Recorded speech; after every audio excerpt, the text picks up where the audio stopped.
O FIB Notícias está no ar. Em 2011, a 13ª Jornada Multidisciplinar da Unesp teve como tema Futebol, Comunicação e Cultura.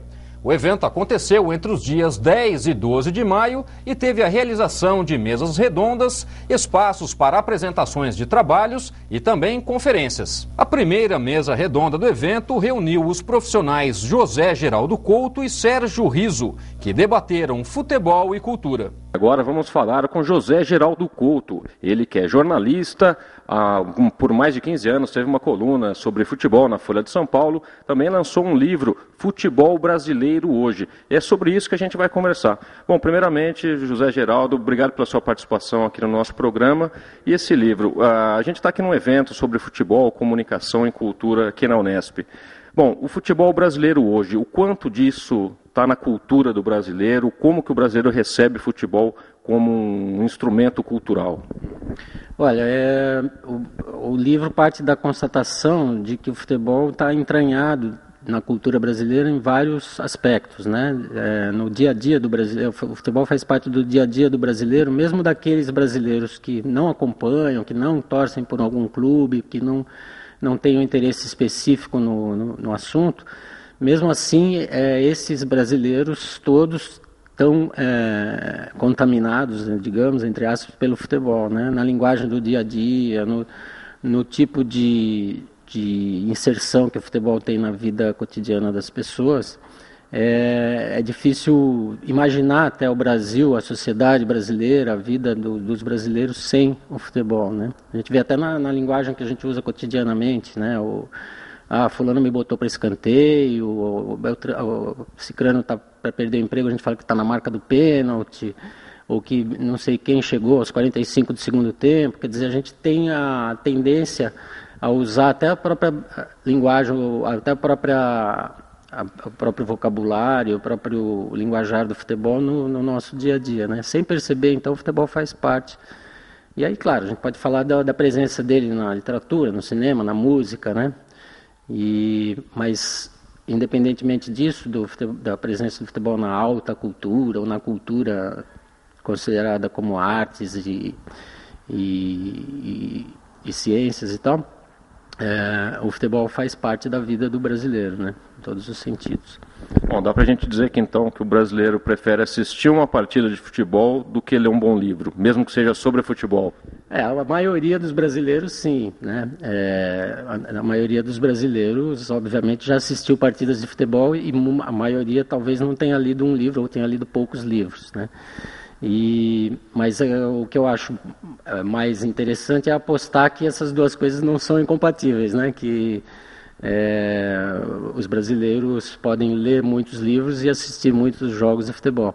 Durante muito tempo houve um certo preconceito, digamos assim, da universidade, inclusive, dos intelectuais com relação ao futebol, por achar que era justamente uma atividade ou alienante, ou uma atividade que afastava as pessoas de outros interesses, né? Hoje em dia não, hoje em dia existe uma consciência maior, está vendo cada vez mais, e esse evento aqui na universidade, na Unesp, a respeito de futebol e cultura e comunicação, é um exemplo disso, né? A universidade, a intelectualidade, de um modo geral, tem ganhado a consciência de que o futebol pode ser visto com seriedade e que não necessariamente é um fator de alienação ou de afastamento dos indivíduos de outros interesses e de outras atividades, né? Então, durante muito tempo existiu esse preconceito, né? Futebol é alienação, futebol é ópio do povo e assim por diante, né? Hoje não, hoje você tem a consciência de que futebol faz parte da vida das pessoas e que pode ser visto com seriedade, analisado até de maneira muito refinada às vezes, né? Tem surgido uma bibliografia muito boa a respeito de futebol e a respeito dessa interação com outras áreas, com a antropologia, com a psicologia, com uma série com a sociologia e assim por diante, né? Uma série de outras instâncias do conhecimento. Então, é por aí.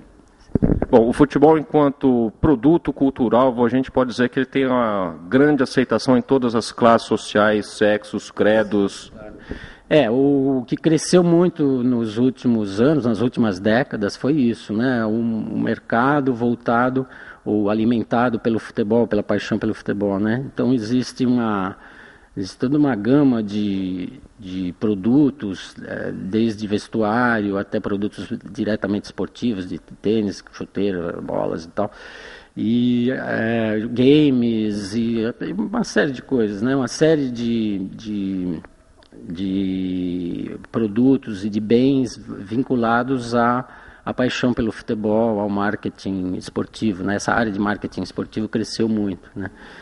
Então esse também é um dos aspectos que fazem o futebol ser importante do ponto de vista econômico, né? Do ponto de vista de negócios, do ponto de vista de mercado. Bom, falando em mercado, o seu livro, né, Futebol Brasileiro Hoje, ele pode ser encontrado na internet, em grandes livrarias? Ele pode ser encontrado nas melhores casas do ramo, né, e pode ser comprado pela internet, o próprio site da Publifolha, ele foi publicado pela Publifolha, né, que é a editora da Folha de São Paulo. E ele pode ser comprado nesse site ou de outras livrarias que também vendem pela internet, como a Livraria Cultura, a FNAC, grandes livrarias que fazem, que vendem pela internet, né? Então, podem comprar, que eu recomendo. Bom, agora eu converso com Sérgio Riso, ele que é jornalista, também atua na área cultural, principalmente na área cultural, há mais de 12 anos escrevendo sobre futebol, principalmente futebol internacional, e vai falar um pouco para a gente sobre essa experiência. Bom, Sérgio, primeiramente, obrigado pela sua presença aqui no nosso programa e a sua experiência entre impresso e agora internet. Você escreve para o portal Yahoo, principalmente a questão de futebol internacional. Como que era a cobertura esportiva na época do impresso e agora com as benesses da internet? Eu diria que há uma série de diferenças. Eu, na pele, digamos, senti, por exemplo, a diferença entre você cobrir, como eu fiz para um jornal diário, as eliminatórias de uma Copa do Mundo, trabalhando com limitação de espaço, em primeiro lugar, mas trabalhando também com um certo modelo de texto que é muito convencional, digamos, voltado para a cobertura da própria partida e ali dos elementos que a cercam de um modo mais imediato. Posteriormente, já numa era em que a internet no Brasil havia se popularizado, eu tive a oportunidade de fazer coberturas internacionais, por exemplo, de uma Copa do Mundo, a de 2006, na Alemanha, para um portal, para o Yahoo.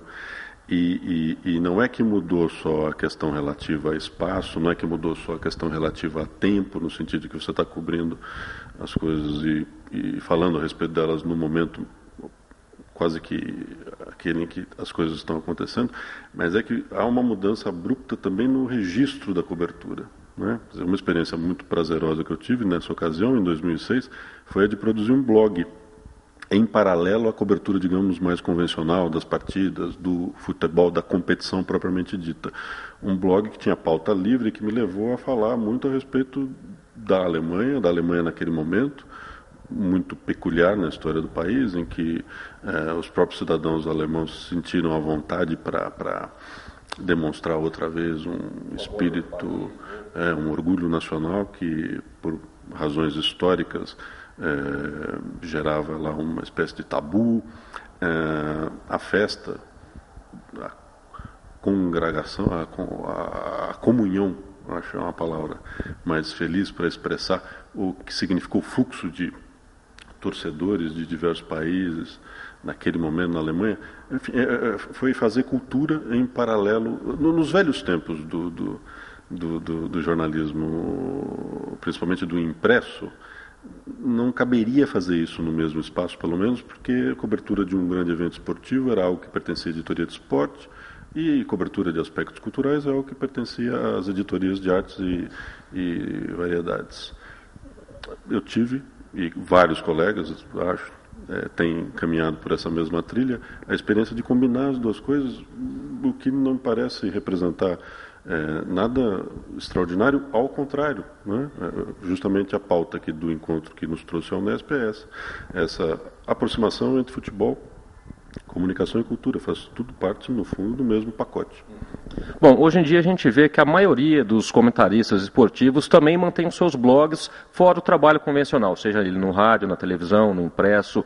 Como que você vê hoje a crítica esportiva de um modo geral, voltada, obviamente, para o futebol? Ela tem sido muito mais opinativa, menos crítica no sentido de apontar soluções e discutir problemas? Está muito opinativa ou não? Como que você vê a crítica esportiva hoje no futebol brasileiro?